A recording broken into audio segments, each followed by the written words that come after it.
¿Me avisas cuando podamos empezar? Sí, doctor. Buenas noches, chicos. Buenas noches, doctor. En esta oportunidad vamos a seguir con las ponencias, con la capacitación en radiología en tuberculosis a cargo del doctor Antonio Salas, médico neumólogo del Hospital Nacional 2 de Mayo. Adelante, doctor. Bien, vamos a trabajar en esta exposición en el transcurrir y vamos a viajar usando un instrumento que es la radiografía y su utilidad y sus indicaciones en esta enfermedad que siempre está presente en nuestro medio, ¿no? La tuberculosis. La siguiente. Bueno, no tengo ningún conflicto de interés en lo que voy a mostrar durante mi exposición. La siguiente. Bien, en el contexto de tuberculosis hay mucha diferencia entre lo que se ve y se grafica en este cuadro, ¿no? Hay mucha diferencia entre los pacientes que están en la comunidad, en la población en general, y el grupo de pacientes que llega en condición de curado por haber estado afectado de tuberculosis. En el camino muchos pacientes pueden ser, por ejemplo, evaluados en un centro de atención, pero no necesariamente van a terminar siendo diagnosticados. Muchos de ellos inclusive no van a iniciar tratamiento. Pocos y a pesar de la fortaleza que tenemos en el Perú con la estrategia de tuberculosis, va a haber un grupo que no va a completar el tratamiento y por lo tanto va a haber un grupo muy importante en nuestro medio que va a terminar el tratamiento, ¿no? Esto, como les digo, va a suceder en todos los países que estén afectados por tuberculosis y estos círculos cada vez van a ser más estrechos siempre y cuando las estrategias o los programas de control de tuberculosis sean muy adecuados, ¿no? En ese contexto puede haber un grupo de pacientes que no sabemos cómo y de repente están siendo diagnosticados solo por radiografía. Entonces, ahí va para poder entender bien cuál es el objetivo de la radiografía en tuberculosis. La siguiente. Entonces, en la evolución de estar afectado por tuberculosis existen una serie de pasos, ¿no? Desde el paciente que va a eliminar a la tuberculosis a pesar de la infección que pueda tener, con una respuesta inmune innata, o va a depender también si tiene una respuesta inmune adquirida, que haya sido expuesto previamente, ¿no? Que es lo que siempre se nos ha enseñado. Entonces, va a depender ahí de que ese grupo de pacientes que son infectados no tienen ninguna traducción radiológica hasta ese momento. Una vez que el germen ingresa, una vez que ha ingresado ya a nuestro organismo después de la infección, pues ellos pueden ganar la, entre comillas, batalla y van a producir daño en el órgano, cualesquiera que sea. Para este caso, vemos que es el pulmón, porque es el lugar inicial de ingreso del germen, generando tres etapas que después la vamos a subdividir también, ¿no? La latente, la subclínica y la enfermedad activa, ¿no? Todo este transcurrir como ustedes están viendo ahí en los gráficos, va a tener una traducción a sí misma radiológica, dado que la radiología es un examen básicamente anatómico. Entonces es un examen que nos va a decir cómo está afectado el órgano en cuestión que vamos a visualizar. En la mayor parte de esto vamos a ver la parte pulmonar.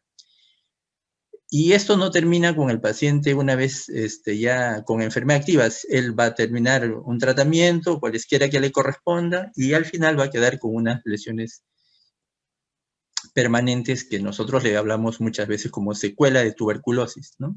Entonces, en esta evolución natural nosotros vamos a intervenir más o menos desde subclínico, vamos a ver después que esto a su vez se subdivide, y ahí vamos a hacer la intervención con la radiografía. La siguiente.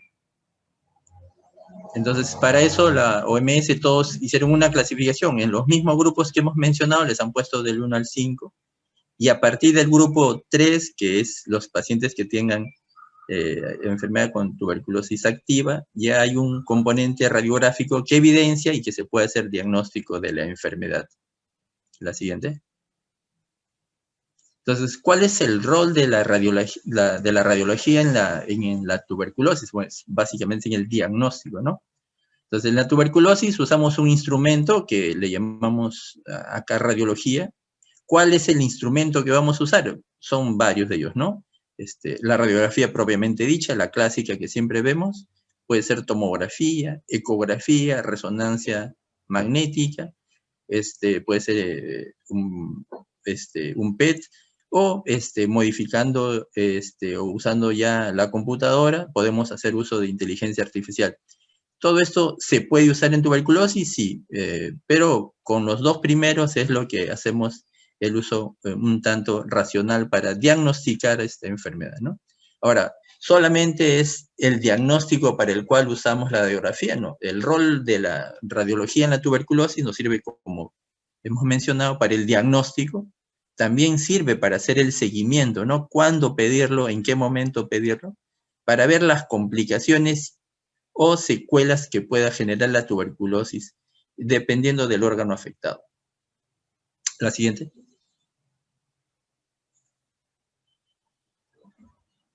Ahora, ¿cuáles son las indicaciones de hacer radiografía o tomografía en un paciente, ¿no? ¿Cuándo hacerlo? Entonces, la primera indicación de la radiografía es cuando nosotros estamos sospechando que el paciente tenga tuberculosis, que el paciente esté afectado de tuberculosis, ¿no? Ahí el paciente está en el clásico definición que tiene el Ministerio de sintomático respiratorio. Es el paciente que tiene una tos inexplicada, con o sin expectoración. El Ministerio de Salud habla de sintomático respiratorio del paciente que tiene tos con expectoración. Esa es la primera indicación, digamos, en nuestro medio, dada nuestros aspectos epidemiológicos, de solicitar una radiografía, además de otros exámenes. En este caso, casi todo lo vamos a mencionar como radiografía porque es el tema de discusión y de la presentación que vamos a hacer. Puede ser también en el contexto de un paciente con fiebre inexplicable, ¿no? O que tenga síntomas constitucionales, malestar general, baja de peso, etc., etc. Entonces, en esos pacientes también, ¿no? Entra en el contexto de fiebre de origen desconocido, va a hacer radiografía. En los pacientes que son sospechosos de tener alguna forma de tuberculosis extrapulmonar como parte del seguimiento o que sea adicional al compromiso pulmonar, podemos pedir al uso de la radiografía para el órgano afectado, ¿no? En otras situaciones que se pueda pedir también es después de completar la fase intensiva del tratamiento. Recuerden que nosotros tenemos un esquema de 6 meses para los pacientes sensibles, de los cuales los 2 primeros meses se consideran como fase intensiva, ¿no? Entonces, al segundo mes se pide una radiografía de tórax para evaluar desde el punto de vista radiográfico la evolución del paciente. Asimismo, una vez que termina los 6 meses, se pide otra radiografía de tórax para evaluar la curación completa de la enfermedad o si es que ha dejado algún grado de secuela. Cuando el paciente sufre alguna complicación, llámese, por ejemplo, neumotórax, también ahí se puede pedir una radiografía después de haber colocado el tubo como tratamiento, el tubo torácico, como para ver la posición y cómo ha quedado el procedimiento, si va a ser efectivo o no va a ser efectivo. O en algunos pacientes que también puedan tener síntomas que sugieran tuberculosis, ¿no? Ya ustedes saben que en nuestro medio, el paciente que tenga hemoptisis, todo el mundo piensa que es tuberculosis y a veces eso en la práctica no sucede mucho. En los trabajos que han hecho en el hospital, sí, pues hemoptisis sigue siendo un síntoma o un signo de tuberculosis aún de manera importante. Si el paciente tiene disnea de manera inexplicable o tiene tos con algún grado, con algunas diferentes formas de pictoración, también el paciente debe realizarse una radiografía, principalmente si ha tenido tuberculosis previamente, ¿no? Entonces, la radiografía nos puede servir en esas situaciones para poder evaluar y sugerir una radiografía. Ahora, la tomografía en el contexto de temas no solo de resolución, que obviamente va a tener mejor resolución, pero también hay que ver algunos otros aspectos desde el punto de vista económico, ¿no? Que siempre hay que sopesar todo, cuán importante va a ser una tomografía, ¿no? Y ahí entra cuando le pedimos tomografía a un paciente que estoy sospechando tuberculosis.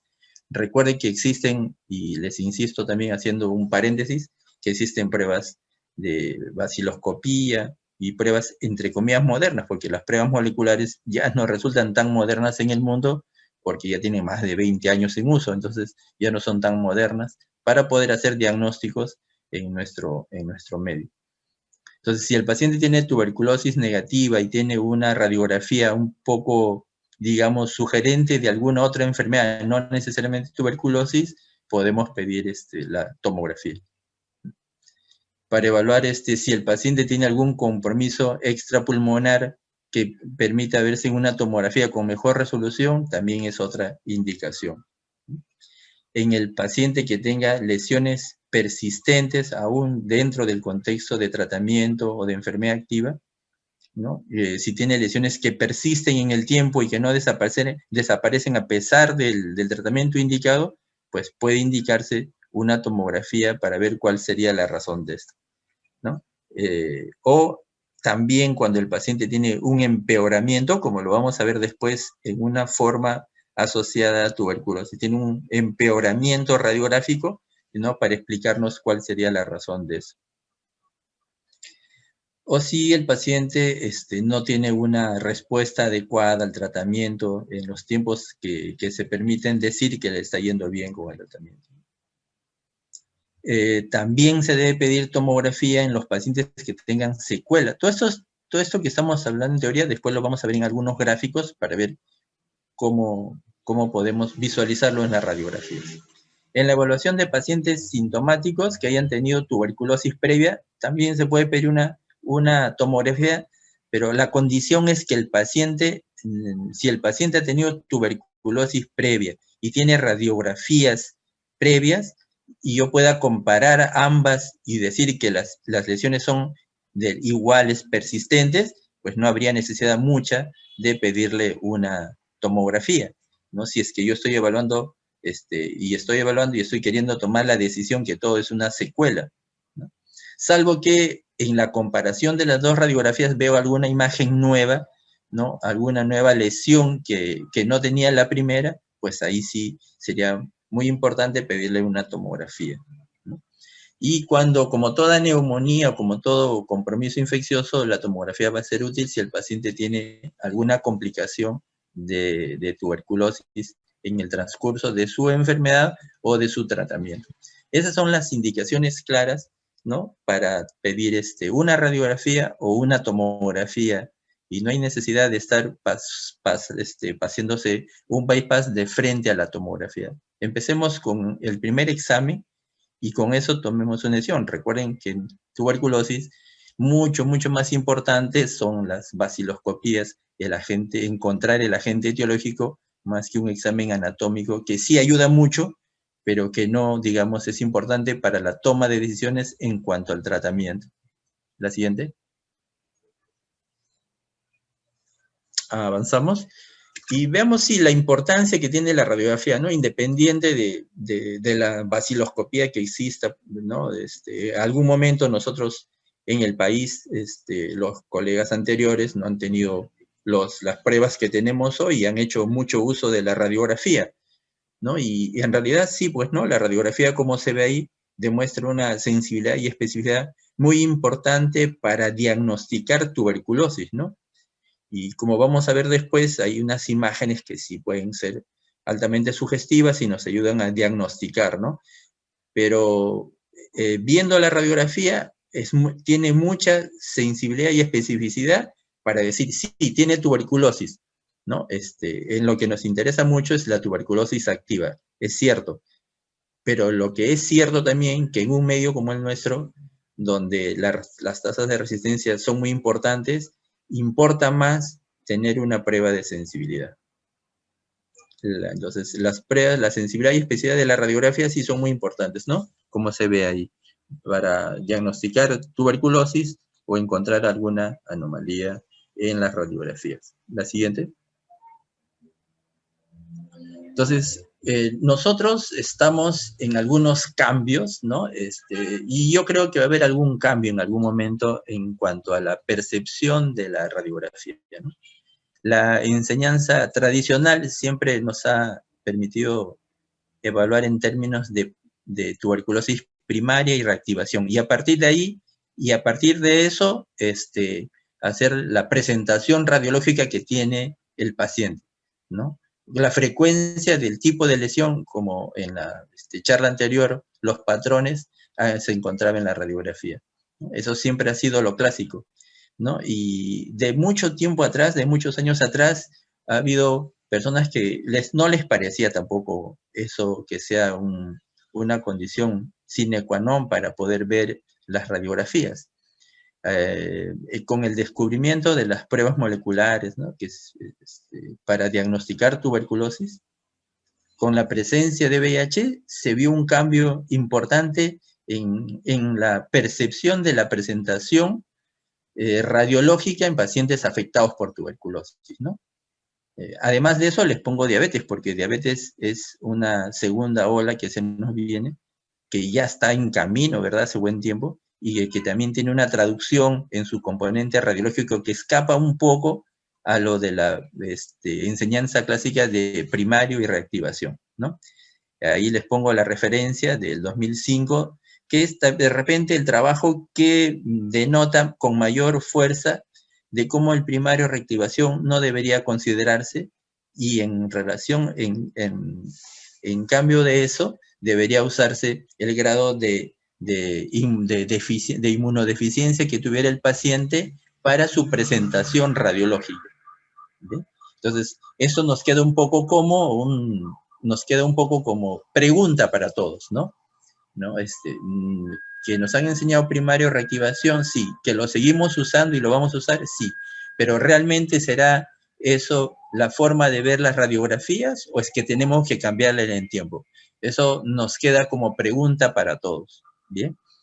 Por el momento, siempre los cambios hay que hacerlos paulatinamente, y ya con esto creo, cuando uno va sentando los pensamientos, ya son pequeños cambios, ¿no? Y en algún momento haremos algún cambio sustancial por eso. Entonces, nosotros, basado en todo esto y por el respeto de algunos colegas mayores que merecen el respeto, vamos a mantener lo de primario reactivación para para nosotros seguir haciendo esta presentación de aspectos radiológicos. La siguiente. Entonces, más que una diferencia entre primario y secundario y verlos desde el punto de vista muy separados, no. Es solo un camino entre ambos, ¿no? Ahí, por ejemplo, vemos que siempre todo empieza con una infección primaria, como en el cuadro que vimos inicialmente, ¿no? Se forma un complejo primario. Puede derivar en tres rutas diferentes, ¿no? Que el paciente se cure, que tenga que autolimite toda la enfermedad y el paciente queda completamente sano, o queda alguna lesión, huella de que tuvo la infección y alguna enfermedad sutil. El otro es que el paciente tenga una lesión latente, permanente, ahí, entre comillas, dormido, ¿no? Ya sea en el pulmón o cualquier otro órgano del sistema. Esta infección latente puede generar, como hemos visto al inicio, una reactivación, ¿no? Que es la otra forma de presentación, que es la reactivación o la tuberculosis postprimaria, que muchas veces se usa como sinónimo. Bien. Y esto va a generar todas las lesiones que vamos a ver después, ¿no? Cavitación, fibrosis, el componente miliar, las cicatrices, todo eso, ¿no? Y la TB primaria, el siguiente paso que a partir del complejo primario es que progrese esta TB primaria, ¿no? Que no se quede latente y que progrese rápidamente en razón de algún grado de inmunodeficiencia de las personas, ¿no? Generando diseminación hematógena con algunas formas de presentación de TB miliar, progresión con cavitación y lesiones extensas, ¿no? Entonces ese es el camino que toma a partir de una infección primaria. En este cuadrito ya se veía, por eso ustedes ven al costado donde dice TB postprimaria, dice reinfección, ¿no? Porque ya aquí ya estaban pensando que no necesariamente era el camino que siempre se había pensado, ¿no? Entonces, volvemos al cuadro anterior, ¿no? Que la forma de ver las radiografías no necesariamente significa en la forma clásica que nos han enseñado, sino de repente alguna forma diferente de pensar en la fisiopatología de la presentación radiológica. La siguiente.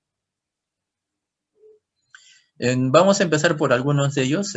La tuberculosis latente, la condición es que tenga la radiografía normal, ¿no? Siempre he dicho, la tuberculosis latente está ahí el germen, el cuerpo lo tiene dormido, entre comillas, entonces no tiene traducción radiológica, ¿no?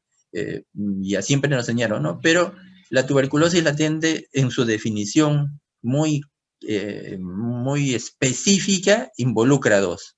Involucra al paciente que tiene tuberculosis previa, no sé, que esté una tuberculosis secuelada, digamos, ya sea autolimitada espontáneamente, siendo reiterativo, o de repente con tratamiento, una pequeña lesión, ¿no? Y el otro es el grupo de la TB latente propiamente dicha.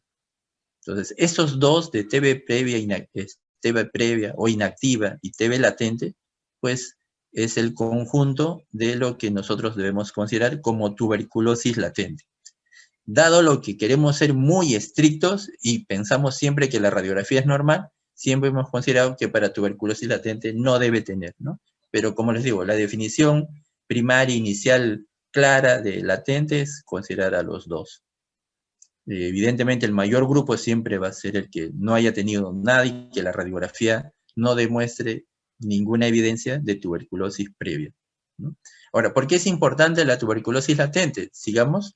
La tuberculosis latente es importante porque juega, ¿no? Cuando hago un fluxograma de atención, vemos arriba, empezamos diagnosticando tuberculosis latente con radiografía, luego la tuberculosis latente hacemos pruebas, ¿no? Prueba de tuberculina o el IGRA para demostrar que hay infección. Al mismo tiempo le hacemos la radiografía de tórax, si las pruebas han salido positivas, ¿no? Por ejemplo, un PPD positivo, le hacemos una radiografía. Al hacerle radiografía, nosotros tenemos que buscar lo mismo que el cuadro anterior, ¿no? Que esté normal o que tenga un granuloma calcificado, que en la radiografía tenga algún cambio fibronodular que les decía antes. Si el paciente ya tiene, como le decía inicialmente, tiene una radiografía previa que demuestra lo mismo, pues no tiene cambios, ese paciente no tiene tuberculosis activa, ¿no? Ahora, si el paciente no tuviera una radiografía anterior, pues hacemos un seguimiento estricto del paciente para buscar tuberculosis activa. Si el paciente ya hemos evaluado, no tiene radiografía normal, no hay cambios fibronodulares y puede tener una cavidad o consolidación, en ese caso debemos evaluar bien, como vamos a ver después, si esto corresponde a tuberculosis activa o corresponde también, si es una cavidad, puede ser alguna lesión secuelar, como lo vamos a ver posteriormente.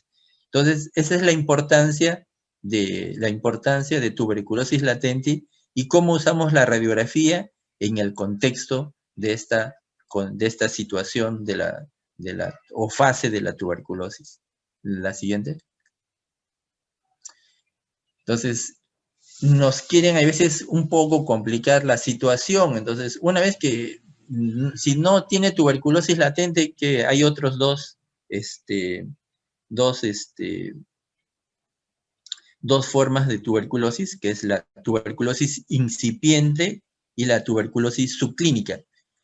¿Por qué? ¿Y qué tiene que ver la radiografía en esto? Que la diferencia entre ambas es que en ambas no hay síntomas, no hay nada, ¿no? Los pacientes están, entre comillas, normal, pero en la tuberculosis subclínica sí puede tener un componente de radiografía anormal, ¿no? Entonces, y además de componentes también de microbiología. Entonces, esa es un poco la diferencia. Ambos son sin síntomas. La incipiente no tiene ni siquiera alteración radiográfica. Y mucho hago esta diferenciación porque en algunos reportes siempre reportan un grupo de pacientes con tuberculosis y radiografía normal. Lo de radiografía normal también es un poco entre comillas. Recuerden que no todo se ve en una radiografía. Si solo pedimos la radiografía póstero-anterior, estamos viendo en una imagen bidimensional, largo por ancho. Para que esta radiografía se vuelva tridimensional, que es lo que muchos buscan en una tomografía, pues le pedimos una lateral. Si tienen una radiografía póstero-anterior y una lateral, ya tenemos una imagen tridimensional del pulmón. Y hay zonas, sobre todo las que son retrocardíacas, Esas no las vamos a ver en una póster anterior. Y tampoco lo que corresponde a los segmentos 10, ¿no? Que es son los segmentos más inferiores del lóbulo inferior, porque eso está cubierto en un lado por el hígado y en el otro lado por la cavidad gástrica, no permite ver bien. Entonces eso de normal también es un poco relativo, ¿no? O sea, tener una radiografía normal, lo que estamos viendo y nos parece es normal. Entonces, en ese contexto debemos ver las radiografías normales, pero también debemos verlo en el contexto de la evolución de la enfermedad, si es incipiente o si es una enfermedad subclínica. Entonces, hasta ahí tenemos un poco claro cuando evaluamos una radiografía normal y el paciente tiene una vaciloscopía positiva, por ejemplo. La siguiente. Entonces, la radiografía siempre nos va a servir para intervenir, ¿no? Para hacer una intervención.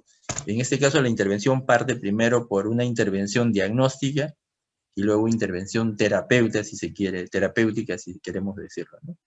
Ahora, una vez que ya el paciente tiene tuberculosis activa, entonces ahí el microbio va a generar algunas lesiones, que a lo cual nosotros le hemos puesto nombres, ¿no? Que son los patrones radiológicos, que creo lo han revisado anteriormente, y que nos van a servir para definir si eso o no es tuberculosis en muchos casos de ellos. Entonces, siguiendo la clasificación clásica de primaria con postprimaria, entonces las radiografías pueden presentarse de esta manera. En una enfermedad primaria, el mayor porcentaje siempre son el componente ganglionar, ¿no? Y hablan de un 83 a 96%. En la enfermedad primaria, siempre el componente ganglionar es mucho más, es un patrón muy usual, sobre todo en la población infantil y mucho menos que ellos. Y como dice ahí, esta presentación va disminuyendo con la edad, ¿no? Conforme la edad avanza, es poco probable encontrar adenopatías o encontrar enfermedades primarias que se presente con componente ganglionar en las radiografías. El componente o el patrón parenquimal casi siempre está asociado al mismo lado de la lesión, o son ipsilaterales con el ganglio, ¿no? Entonces, el paciente en la enfermedad primaria tiene la lesión parenquimal y al mismo lado, en el mismo hemitórax, por decirlo, tiene el ganglio afectado. Como hay componente ganglionar, muchas veces esto genera atelectasias, ¿no? Obstructivas, casi siempre relacionados a crecimientos muy importantes de los ganglios. Esto con mayor razón, y lo vamos a ver en unos gráficos, en los niños. La efusión pleural también es una presentación de enfermedad primaria, también la miliar, son algunas presentaciones van tanto para la primaria como para la enfermedad secundaria de reactivación o postprimaria, como se les conoce. En la enfermedad postprimaria, en la de reactivación, la radiografía, lo que más se suele ver, o la que traduce más esta forma de postprimaria, son las cavidades, ¿no? Ahí ven el porcentaje de 40 a 45%. Esa es la presentación radiológica, entre comillas, que marca si eso no es una enfermedad postprimaria. La característica de las lesiones parenquimales, ¿no? Porque es un patrón parenquimal, como les he enseñado anteriormente, lo característico es que están ubicadas en el segmento apical y posterior del lóbulo superior. En otra clasificación es el segmento 1 y 2 del lóbulo superior, ¿no? Y el otro que es también frecuentemente comprometido es el segmento superior del lóbulo inferior, que corresponde al segmento 6. Entonces es clásico en las lesiones del lóbulo superior, sobre todo en el apical y posterior, y en el segmento superior del lóbulo inferior, el patrón parenquimal, que podría decirnos que esto es altamente sospechoso de tuberculosis. Al igual que en la enfermedad primaria, tenemos acá derrames pleurales, también hay la presentación de tuberculomas, que son unas lesiones nodulares, que lo vamos a ver después. hay compromiso ganglionar, también es muy poco, ya les he dicho que va disminuyendo con la edad, pero generalmente también hay. Y el componente endobronquial, ¿no? Que es muy poco frecuente, pero existe la tuberculosis endobronquial. Y tiene traducción radiológica de manera indirecta.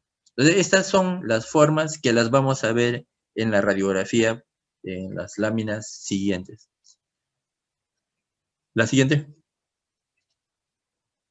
Acá vemos, por ejemplo, el compromiso en la radiografía, se ve una radiopacidad, ¿no? Periliar, periliar derecha, de una densidad homogénea, ¿no? Que en la tomografía con mejor resolución y en una tomografía con contrastes podemos observarla mucho mejor. Con la característica que en tuberculosis, si ustedes ven ahí, la flecha gruesa señala el borde que tiene la lesión ganglionar, ¿no? Tiene un halo alrededor que es muy acentuado, y hacia el centro del ganglio se ve una baja atenuación, ¿no? Que denota la necrosis del ganglio. Entonces, es lo característico de un ganglio por tuberculosis. Como ustedes ven, tiene un halo, si se quiere, alrededor muy realzado, de un tono, entre comillas, blanco para podernos comprender, y el centro, un tono gris, que es una zona de baja atenuación, que corresponde a la zona de necrosis del ganglio, ¿no? Como ven ustedes ahí. Entonces, la radiografía, ¿se puede visualizar el ganglio? Sí. En esa radiografía, ¿qué falta para poder ver bien el ganglio? La lateral derecha. Y con eso tengo una visión, digamos, tridimensional, y puedo evaluar mejor la presencia del ganglio, porque esto puede, como vamos a ver en otras láminas, puede significar que sea una lesión del segmento 6 o el segmento superior del lóbulo inferior. Pero en la tomografía, que es la siguiente, se visualiza bien que es el ganglio, ¿no es cierto? La siguiente. En esta podemos ver con mayor claridad todavía, donde están las flechas, el halo que tiene, ¿no? El halo bien marcado, un grupo ganglionar paratraqueal, porque ahí al centro vemos la tráquea, y vemos los componentes ganglionares alrededor de ella, ¿no? Todas tienen un halo bien marcado y una zona necrótica de baja tonación al centro, ¿no? En todos esos grupos ganglionares. Entonces, esa es la presentación ganglionar, ¿no? En el gráfico de abajo, donde señala la flecha claramente, se ven muy bien delimitados, todos por este halo que realza el contorno del ganglio. La siguiente. Entonces, ya hemos dicho, cuando la lesión parenquimal se afecta en estas formas primarias, ¿no?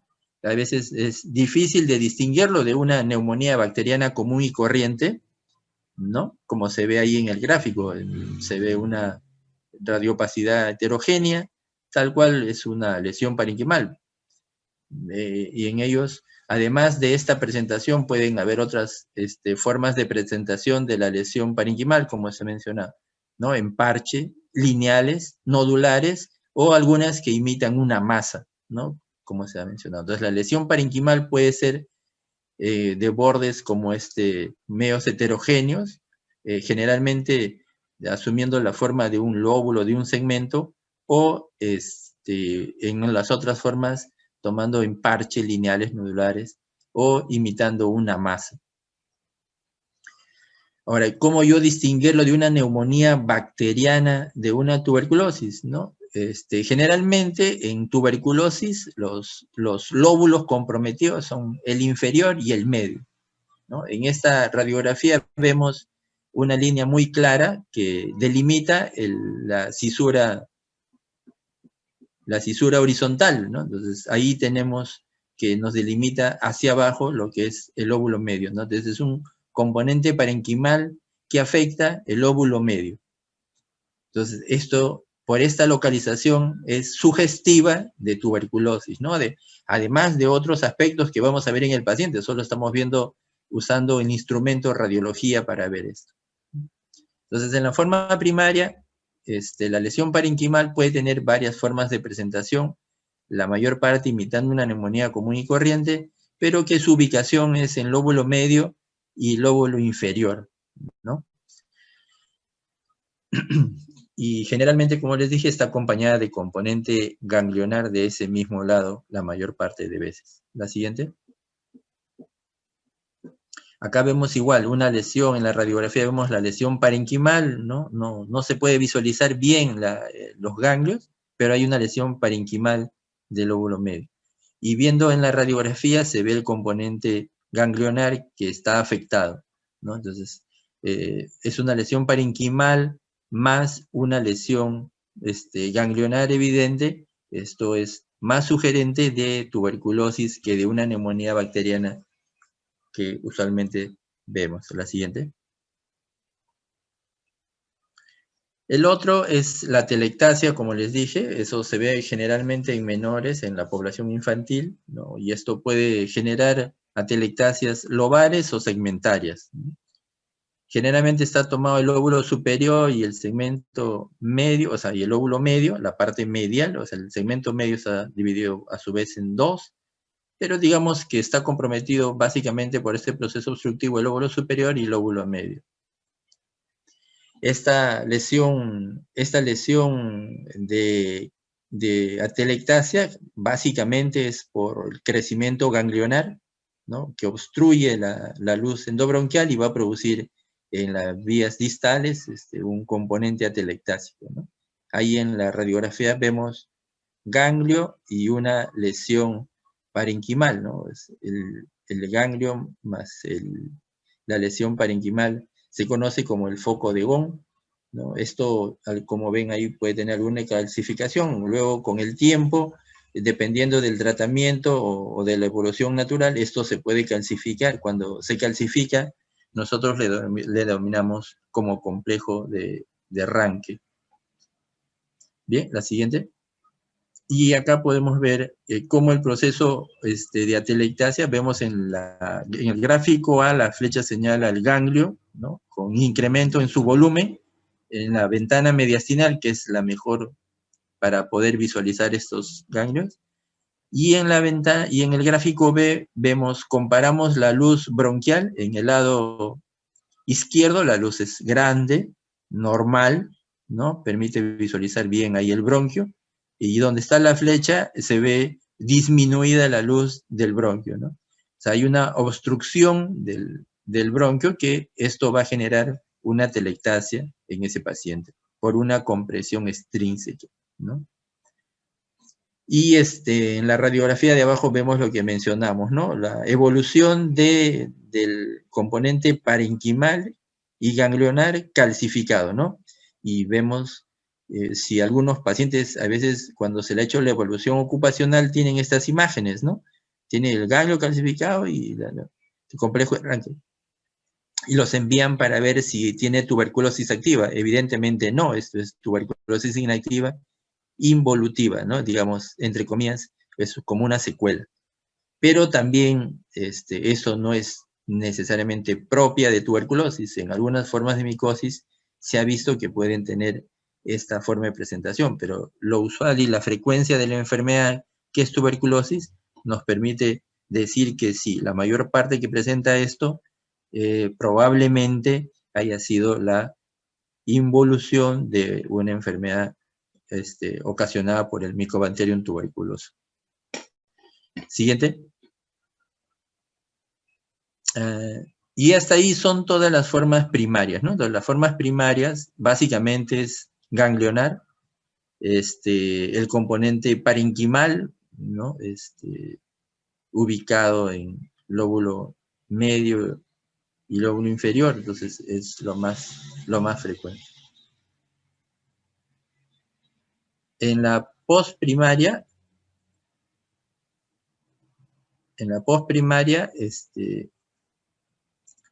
vemos ahí que, como les dije inicialmente, es la cavidad, es la cavidad lo que marca la presentación de las postprimarias, ¿no?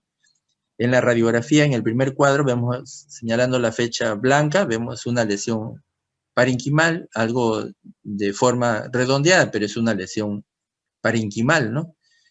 Que hacia el centro presenta una zona de muy baja atenuación, una zona aérea. Entonces ya en la radiografía estamos viendo que esto podría tener una lesión, podría ser una lesión cavitada. Y en su tomografía se evidencia eso, ¿no? Pero algo más que llama la atención, y observen bien lo que señalan las flechas, es que debemos ver la pared de la cavidad, ¿no? No hay una dimensión exacta, una medida exacta para decir, pero es evidente que tiene una pared gruesa. Algunas de ellas, como se ve en el gráfico, pudieran tener nivel hidroaéreo. No siempre hay nivel hidroaéreo, ¿no?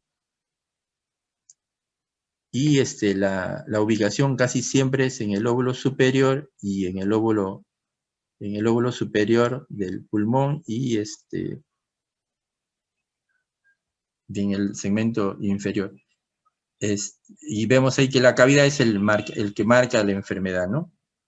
Y vemos en las imágenes de donde está la flecha celeste que señala una lesión, como veíamos inicialmente el ganglio que les decía, ¿no? Que podía ser ganglio, uno puede pensar que es ganglio, ¿no? Y que eso corresponde, como vemos en la tomografía, al segmento 6 del lóbulo inferior, ¿no? Porque estamos a nivel de la carina. Y tiene ahí una imagen parenquimal también cavitándose.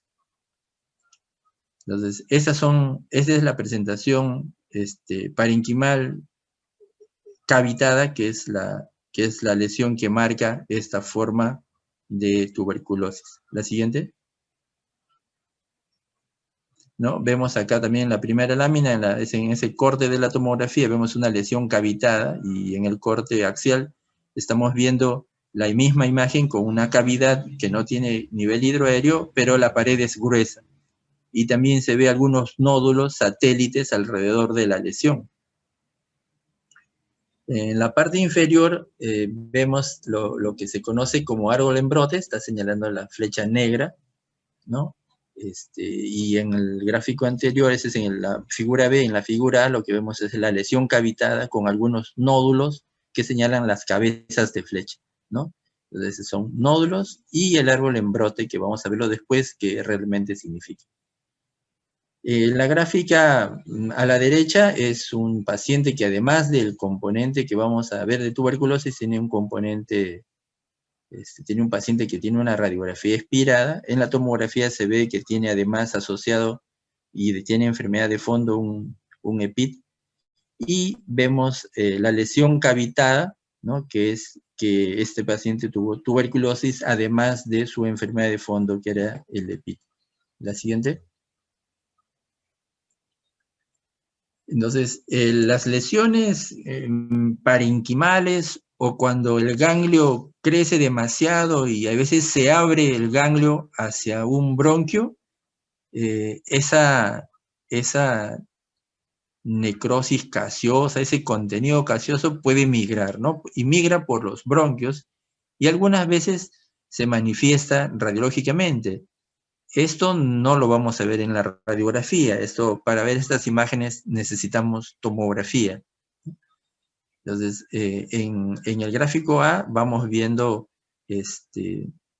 las lesiones cavitadas en el pulmón izquierdo, ¿no? Y más hacia la parte anterior, porque es el paciente centrocúbito dorsal, vemos una atelectasia con una lesión cavitada y algunas lesiones nodulares adyacentes a él. Y también vemos en las flechas lo que son las lesiones nodulares, ¿no? Que son formas de presentación también, que es una forma de diseminación, porque todo el árbol bronquial sirve como un tubo por el cual se puede ir rellenando esta necrosis gaseosa, ¿no? Hay que tener esa imaginación, que cuando llenan los bronquios demasiado, entonces se va a ver en el aspecto del gráfico que está abajo, ¿no? Digamos que el gráfico de abajo serían los bronquios y los acinos. Entonces podríamos, si se rellena, entre comillas, las vías aéreas y los acinos, podrían traducir algo, ¿no? Eso es lo que a veces le llamamos árbol en brote, porque tiene la apariencia de realmente, como está el gráfico, de un árbol en brote, ¿no?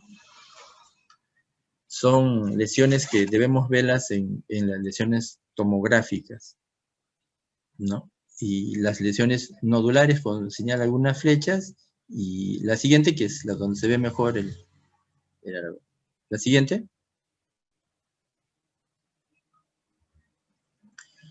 Y la otra forma de presentación es el tuberculoma. El tuberculoma es un nódulo, como se ha presentado, ¿no? En la radiográfico A vemos, la flecha señala una lesión de forma algo circular, ¿no? De una densidad mayor a la del parénquima, ¿no?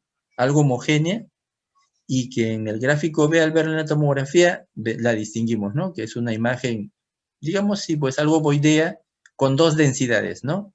Una de baja atenuación y una de calcificación, como suele presentarse a veces, ¿no? Los tuberculomas. Y en el otro, en el gráfico C lo podemos ver. Estas lesiones y esta forma de presentación a veces son un poco, si no están calcificadas, solamente están los nódulos tal cual, pueden hacer el diagnóstico diferencial con cáncer de pulmón, como se ha mencionado, creo, en la exposición anterior, ¿no? Algunas veces, sobre todo cuando el paciente tiene factor de riesgo, ¿no? Por ejemplo, ahí en el cuadro C estamos viendo que es una lesión en el lóbulo superior, como si fuera de reactivación, ¿no? Y una lesión parenquimal cuya presentación es de la forma nodular, ¿no? Entonces, estos tuberculomas a veces pueden ser solitarios, únicos, o pueden ser también más de uno, ¿no? Algunas veces tienen algunos nódulos satélites que pueden hacer un poco diferenciarlo de las presentaciones neoplásicas. Y algunas veces pueden requerir de algún examen, como se ve hacia abajo, de un PET scan, o para poder diferenciarlo, o a veces resonancia magnética también nos puede ayudar, ¿no? Para poder diferenciar. Pero en general, radiológicamente, más con procedimientos de otro tipo, puedo yo hacer el diagnóstico, ¿no? De esta enfermedad en la presentación de tuberculoma para diferenciarlo o no clasificarlo como cáncer broncogénico de pulmón o cualquier otro tipo de cáncer. La siguiente. Entonces, siempre nos enseñaron que las radiografías debemos verlas de afuera hacia adentro, y sí, realmente debemos siempre tener presente eso en las presentaciones, porque como ven ahí, vemos en una ventana ósea, vemos destrucción de las costillas, ¿no? Y con una reacción pleural adyacente, ¿no? La tuberculosis puede afectar también la pared torácica, ¿no? Y tener esa presentación, y el paciente pues, de repente puede solo reportar dolor en ese nivel, ¿no? Y en ese, como mencionamos al inicio, ¿no? Cuando hay una forma de presentación inusual o compromiso extrapulmonar, debemos pedir la tomografía, ¿no? Para poder visualizarla bien. Tanto en los dos gráficos se ve cómo está la destrucción del cartílago con un componente inflamatorio adyacente. La tuberculosis endobronquial, como ven en la primera radiografía, es muy sutil, ¿no? A veces hay que tener, hay que ser muy, solo por radiografía, encontrar, solo como en que es muy evidente, donde se ve, vemos la tráquea, vemos la carina, ¿no? Un poco hacia la derecha de la flecha está la carina, y donde está la flecha, hay una disminución de la luz del bronquio derecho, ¿no? En el lado izquierdo está patente, ¿no? Abierto, ¿no? Y esto, al hacerle una broncoscopía, se visualiza, pues, ¿no? Una lesión endobronquial que en este caso resultó por tuberculosis, ¿no? Que hay muchos casos que se ha visto de tuberculosis endobronquial en la práctica del hospital. La siguiente. Ahora, hay algunas formas de primaria y reactivación que se presentan en el pulmón, ¿no? Que ya hemos visto al inicio que tanto en la primaria como en la de reactivación pueden presentarse estos patrones. La siguiente. La que es usual ver nosotros es el patrón miliar, ¿no? Como vemos en la radiografía, y en cierto Fleischner hace un glosario de términos y el cual debemos ceñirnos, porque a veces nosotros usamos términos en la radiografía que no corresponden, ¿no? Y todo tiene una terminación, un término muy claro para eso, ¿no? El miliar corresponde mucho a la milia, o algunos dicen granos de mijo, que corresponde a un cereal como se ve en el gráfico, ¿no? Que deja unas pequeñas circunferencias, su fruto, que son muy pequeñas, que semejan en la radiografía, ¿no? Y en la radiografía vemos pequeños nódulos, como dice Fleischner, ¿no? profusos, ¿no? Que son difusos, ¿no? Redondos, las opacidades son redondas, pero que deben tener menor de 3 milímetros en diámetro. Eso es lo que pide para poder ser definido como miliar, ¿no? Generalmente son uniformes en tamaño, el tamaño casi todos tienen el mismo tamaño, por eso tiene por eso es que visualizamos esa forma de, entre comillas, micronodular. Y el patrón tiene una diseminación, esta diseminación de los nódulos es un poco al azar, no tiene un orden establecido, ¿no? Cuando vemos desde el punto de vista nodular, como lo habrán visto en tomografía, los nódulos tienen varias formas de presentación, ¿no? Algunos muy ordenados, va a depender de la enfermedad, y la característica de los nódulos en tuberculosis miliar que tienen esa presentación un tanto desordenada, al azar. Los nódulos no siguen un patrón establecido, sino están distribuidos al azar. La siguiente. Como se ve en la primera se ve en la radiografía, ¿no? Se ve el componente un poco difícil a veces de visualizar en las radiografías por la resolución, pero en la tomografía podemos ver el componente micronodular, algunas veces, como en este caso, asociado a otras lesiones, ¿no? de patrón intersticial. Hay algunos factores que que pueden hacer que el paciente desarrolle esta forma miliar, ¿no? El estado nutricional venido a menos, pacientes afectados por VIH, el alcoholismo, diabetes, o algunos medicamentos que disminuyan las defensas corporales. Entonces son factores de riesgo que pueden hacer que tengan esta presentación de tuberculosis miliar que está claramente definida. La siguiente. Bueno, la otra que es muy común, que nosotros vemos, es el derrame pleural, ¿no? La radiopacidad homogénea. Como ven en los dos primeros cuadros, pueden ser de diferente cantidad, por eso es que se ve, pero en ambos tienen una característica muy especial, que tienen esa línea, esa concavidad en el borde superior, que le denominan línea de Damasó, ¿no? Entonces, esa concavidad del borde superior de esta radiopacidad homogénea, ¿no? Es lo que nos hace suponer que el paciente tenga una efusión pleural. Ahora, esta efusión pleural suele afectar, como muchos derrames pleurales, al mediastino. En el primer gráfico vemos que el mediastino está intacto. Si vemos la línea media de la clavícula y trazamos una vertical, no llega a la línea media este desplazamiento para el tamaño del líquido. Entonces se llama un derrame congelado, que se puede ver en tuberculosis, como en algunas veces se puede ver en algunas neoplasias, ¿no? Porque lo habitual es que esta cantidad de líquido desplace el mediastino, ¿no? Porque ahí se ve la columna de aire de la tráquea más o menos en su sitio, ¿no? Desplace todo el mediastino en sentido contralateral. En el siguiente gráfico, bueno, también es una radiopacidad homogénea, se ve la línea de Damasó, pero en cantidad muchísimo más pequeño. Obviamente esta cantidad no va a tener ningún impacto sobre el mediastino. En el gráfico inferior izquierdo vemos que el derrame algunas veces en tuberculosis suele asociarse a neumotórax, que es otra forma de afectación pleural. En este caso, como ven ahí, ya no hace la línea de Damasó, sino hace una línea horizontal, ¿no? Recuérdese que el tórax y el líquido que hay es como una botella, ¿no? Si ustedes llenan la botella, tiene una línea horizontal. Si ustedes meten algo dentro de la botella, va a desplazar el líquido y va a tener otra forma. Al igual acá, ¿no? Entonces, en este es hidroneumotórax. Por eso es que la línea superior de esta radiopacidad homogénea no hace, como en el gráfico superior, la línea de Damasó. Entonces, los derrames pleurales en realidad tienen muchas características y un buen examen adicional que nos permita evaluar mejor el derrame pleural es la ecografía. Una buena ecografía nos permite, y a veces nos saca, porque uno puede pensar que este derrame que tienen ellos en estas presentaciones es libre y a veces no es libre, ¿no? Muchas veces, a veces uno hace una toracocentesia a estos pacientes y a veces no sale líquido. Y uno se pregunta, ¿pero por qué no sale líquido? Parece bastante. Y a veces no sale.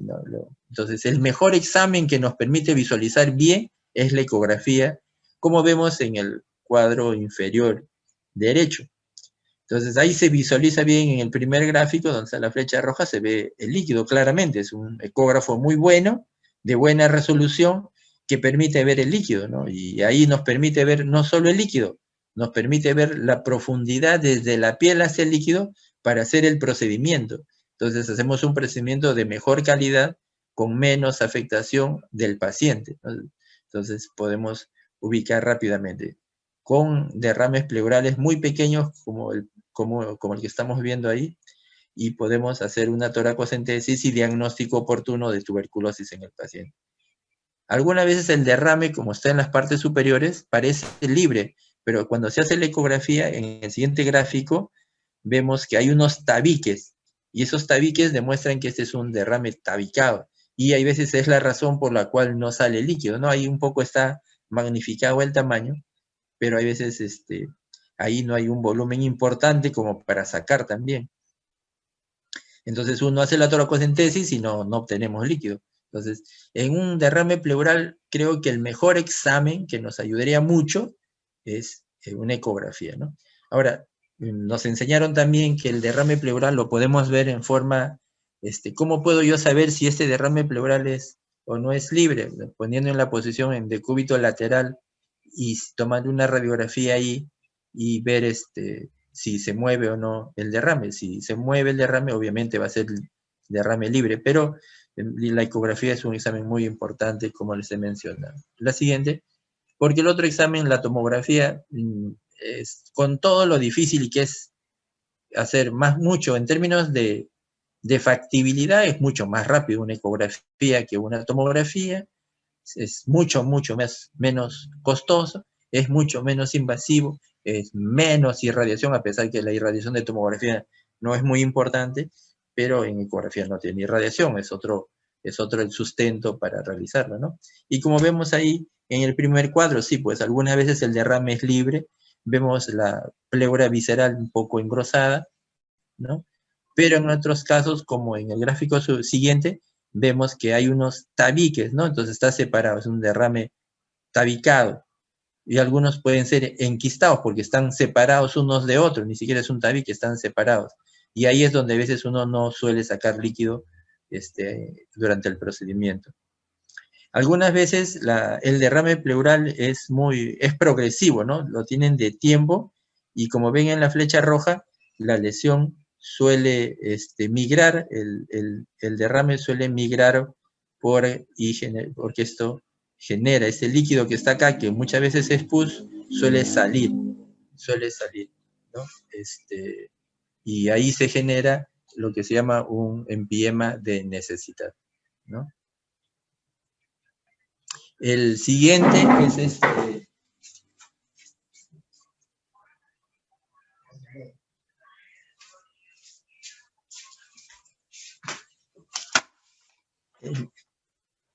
un ratito.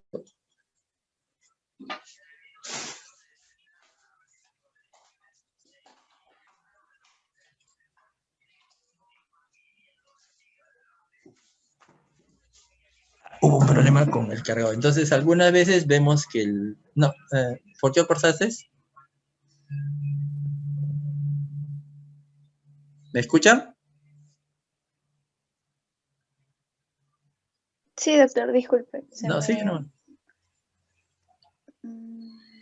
A ver, ahorita lo soluciono, no veo el mouse.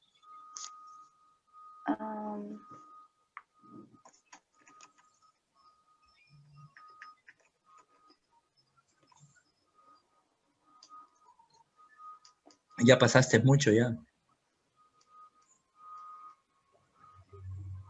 ¿Cuánto tiempo falta? Era hasta las 8:40, doctor. No sé si... No, pero he empezado tarde. 10 minutos será para terminar. Ok, doctor. Acá Vamos a creo que avanzar. se quedó. Sí, vamos a avanzar un poco rápido.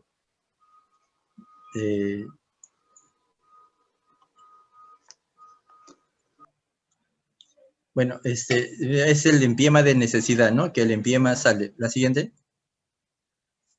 Vamos a hacer otras evaluaciones del uso de la radiografía. La siguiente. Se pensó que MDR tenía otra presentación radiológica, ¿no? El único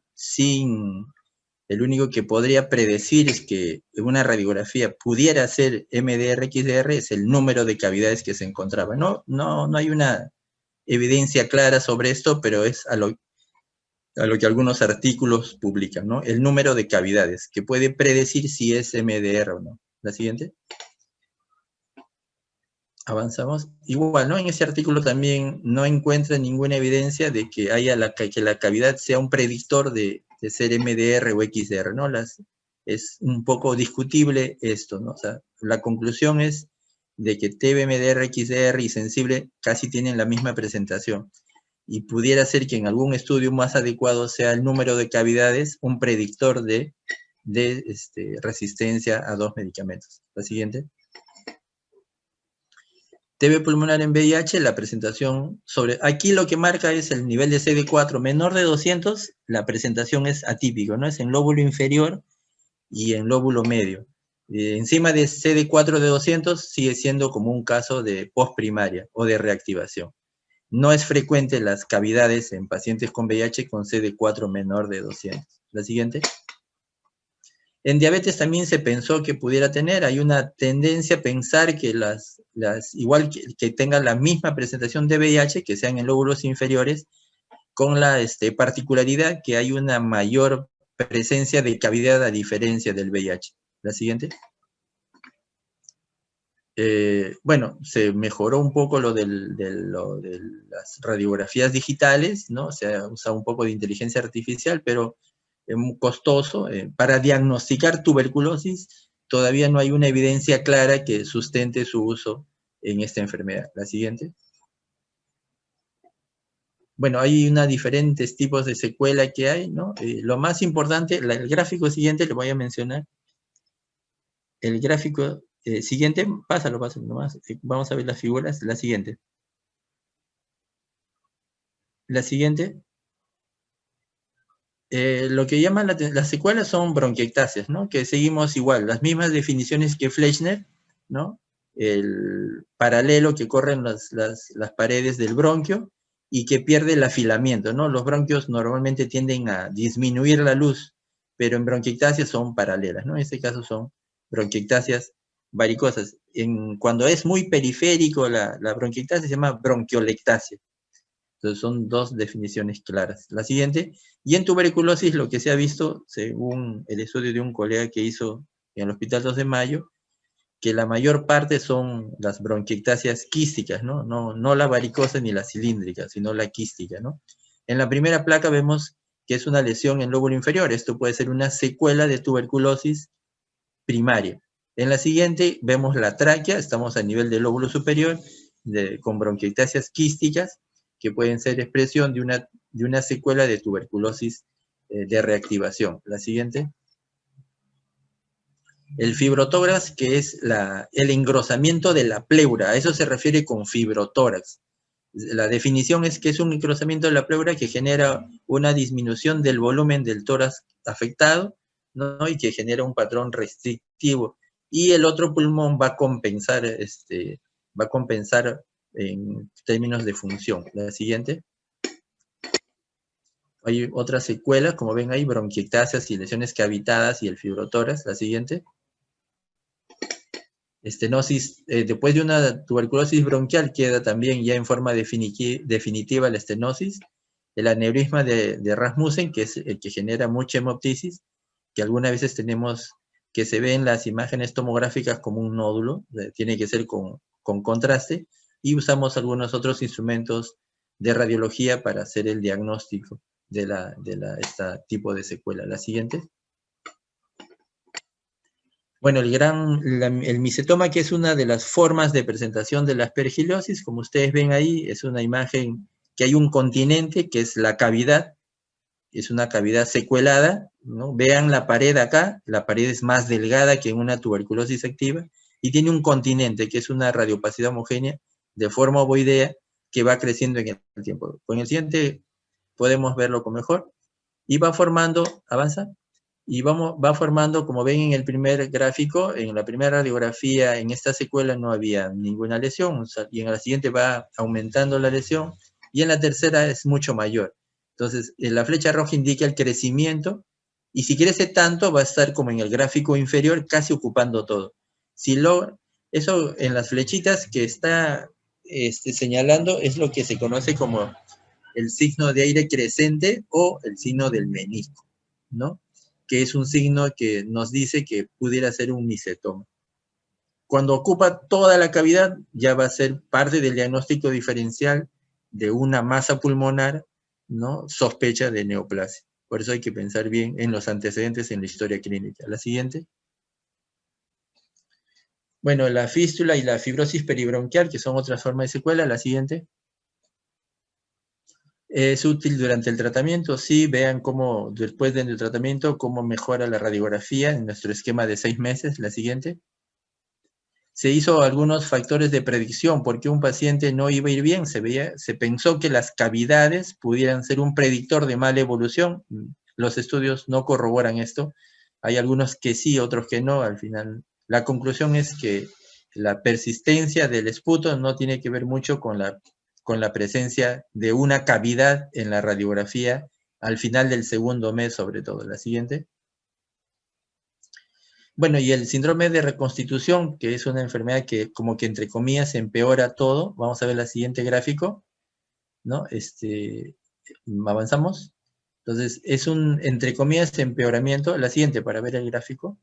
El paciente está diagnosticado de tuberculosis, el paciente es VIH, 3 meses después se incrementan las lesiones como se ven en las flechas, y uno puede pensar que es un empeoramiento de la tuberculosis, y no es así, porque esto que en este caso estamos viendo, crecimiento ganglionar, no tiene las características del que nosotros mencionamos como tuberculosis activa. Entonces, esto es un síndrome de reconstitución inmune que remite muchas veces solo con corticoides. La siguiente. En la siguiente se ve mucho más claro un paciente que empieza con un tuberculoma como diagnóstico, luego del tratamiento hay una mejoría, como ven en el gráfico C, y luego del tratamiento en su día número 30 más o menos, aparece o reaparece una lesión en forma de masa, vean en el gráfico C del lado derecho. Entonces esa imagen que pareciera otra forma de tuberculosis que pudiera pensarse que está generando resistencia, no, es una forma de reconstitución, una forma de reacción frente al tratamiento, asociado al tratamiento antirretroviral, ¿no? Y luego con tratamiento de corticoides esta lesión mejora. La siguiente. ¿Avanzamos? Bueno, y creo que con esto terminamos, y para acordarle, en tuberculosis en niños es más o menos lo que hemos venido presentando. La mayor parte son adenopatías, son las mismas características como les mencioné. Avancemos. Vemos las radiografías ahí, presentación ganglionar, periliar, paratraqueal en el grupo B, y en el lado, en el gráfico inferior vemos componente ganglionar en el hilio izquierdo, pero que genera una radiopacidad, una radiolucencia en el hemitórax izquierdo. Probablemente va a evolucionar hacia una telectasia de ese hemitórax izquierdo. La siguiente. Las adenopatías tienen las mismas características, miren ustedes ahí, que las señaladas anteriormente. La siguiente. ¿No? El parénquima es igual, ¿no? Es como una tuberculosis primaria. Entonces, eso es los hallazgos que se pueden ver en tuberculosis. Y se ven la misma, ¿no? Consolidación, cavidades, nódulos, tuberculoma y atelectasias con atrapamiento aéreo, como vimos en un gráfico. Yo creo que hasta ahí son todo lo que les he podido señalar. Creo que ha sido más bien una visión de un clínico usando un instrumento que es la radiología. Muchas gracias, doctor. Hay una pregunta que mencionan si es que puede repetir el signo del micetoma. Pues, regresa al gráfico. Es una imagen que es en forma de semiluna, ¿no? Algunas veces con los alumnos hacemos. Recuerden que los signos son una forma. En esa ponla ahí, esa agrándala. En los signos son una forma de poder expresarnos y comprendernos, ¿no? Si ustedes ven en el gráfico B, ven la imagen central que es como una masa, y hacia arriba ven toda esa densidad de aire que hay, ¿no? Si ustedes tienen la imaginación, eso tiene forma de media luna, ¿no? Del signo del menisco. Pero conforme va creciendo la masa, el misentoma, ven al gráfico C donde señala la flecha negra que está justo en la letra C, entonces hay una separación entre el continente, que es la cavidad, y la masa, que es el misentoma. Entonces tiene una forma de semiluna, que en el siguiente gráfico pasa. En el siguiente gráfico, en el gráfico inferior, ahí en donde dice M, que es el misentoma, y las cabezas de flecha, eso que ven ahí, en una densidad de aire, es todo ese es el signo de aire crecente, o también hay algunos conocidos como signo del menisco. Con los alumnos hacíamos ponerle un signo a eso, ¿no? Y es como forma de media luna, ¿no? Si uno ve geométricamente, tiene forma de media luna. Entonces, ese signo, y si ven, eso va a depender de cuánto ha crecido el misentoma dentro de la cavidad, ¿no? Va a ser pequeño algunas veces, cuando ya ocupe todo el misentoma ya no va a existir el signo, obviamente, porque es una masa que va creciendo de tamaño. Listo, doctor. Entonces, estos al parecer son las únicas... preguntas, perdón. Hay otra. Dice, ¿un granuloma calcificado es una secuela? Perdón. Sí. Un nódulo calcificado es una secuela, ya sea de una enfermedad tratada o de una enfermedad autolimitada, pero es una secuela, no traduce enfermedad activa. Ok, doctor. Hay otra pregunta. Si van a desfocalizar para tuberculosis un paciente, ¿es mejor radiografía o tomografía o TAC? En la desfocalización no tiene, no, o sea, desde el punto, la charla fue sobre cómo uso la radiografía y tomografía en un paciente para diagnosticar tuberculosis, ¿no? Desfocalización no tiene ese contexto. Ahora, si yo quiero ver tuberculosis pulmonar, porque la desfocalización significa buscar en todo el cuerpo, a eso significa desfocalizar. Desfocalizar tendría que hacerle una tomografía de cabeza a pie para buscar tuberculosis. No tendría mucho sentido. Lo que se usa primero es ver si el paciente está infectado o no. Ahí deberíamos usar el PPD o alguna forma de IGRA para diagnosticar primero infección, ¿no? Si eso está positivo, como el fluxograma que les enseñé, podríamos usar tomografía para ver el pulmón, ¿no? De otros órganos, bien difícil que le hagamos, ¿no? Para desfocalizar. Ok, doctor. Una última pregunta sobre cómo diferencia tuberculosis que empeora de un síndrome de reconstitución. Claro, el síndrome de reconstitución también puede presentarse con lesiones, ¿no? Pero en el contexto no solo es radiográfico, porque el síndrome de reconstitución puede ser agrandamiento ganglionar, puede ser lesiones parenquimales, ¿no? Como el caso que presentamos, pero siempre el paciente tiene que tener vaciloscopía positiva, porque la mala evolución se ve de 3 aspectos. Uno, el clínico, donde el peso juega un papel importante. Uno, el bacteriológico, y otro, el radiológico, ¿no? Si hay una lesión que aparece, como vimos el ejemplo, y yo le tengo que hacer vaciloscopía, tiene que salir negativo, ¿no? Tengo que hacerle procedimientos invasivos, broncoscopía, le tengo que hacer. Para eso el paciente primero tiene que tener siempre en nuestro medio una prueba de sensibilidad, para saber si el paciente es resistente. Si el paciente está fracasando, la única forma que queda es que sea resistente o que no tome medicinas. Y en el Perú los tratamientos son directamente supervisados, entonces lo que más probable es que sea resistente. Por eso es que deberían empezar con una prueba de sensibilidad previa. Listo, doctor. Al parecer... hoy otra pregunta más. Mencionan, en paciente COVID se ha encontrado tuberculosis añadida. ¿Cómo Sí, se ve usualmente? pero sí, estamos ahorita en el hospital haciendo un trabajo respecto a eso. Tenemos un grupo de pacientes con tuberculosis que han sido afectados con VIH, perdón, con COVID, o al revés, ¿no? Pero los patrones del COVID son muy característicos. Algunos pueden compartir signos radiológicos, bien difícil. El signo del halo, que se ve muy raras veces en tuberculosis, también se puede ver en COVID. Las lesiones parenquimales que se ven en COVID es parte del proceso evolutivo del COVID, ¿no? Pero son lesiones muy típicas, ¿no? Bueno, la forma más frecuente en COVID son las periféricas. Es poco difícil de confundir con las formas que yo le he presentado tanto en primaria como en reactivación.